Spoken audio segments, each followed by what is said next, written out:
What are the signs of preterm labor at 34 weeks pregnant? You feel like the baby is going to fall out at any moment. I get that feeling sometimes, and that was before I had any feeling I might be in early labor.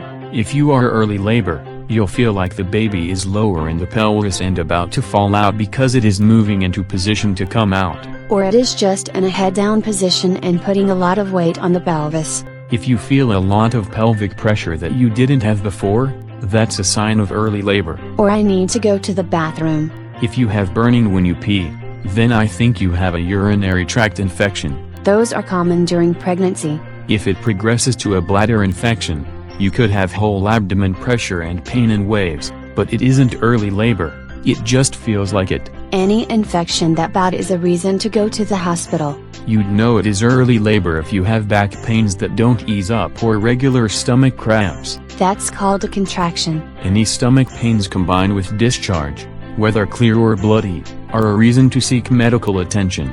I do that just because of the blood.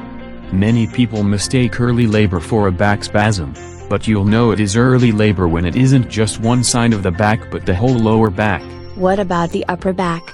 The lower back is where the muscles are cramping and pushing the baby out, whereas pain in your shoulder was because you lifted something too heavy. Pretty soon, I'm not supposed to lift anything heavier than the baby. If you tried to lift something with your back despite the load you've already got, you might have sciatica, but that will be shooting pain down one nerve path or muscle group, not the whole thing. I'm glad that's one type of pain I've never had. The stomach cramps that come with early labor can trigger nausea, vomiting, and diarrhea. Or it means I have a stomach bug.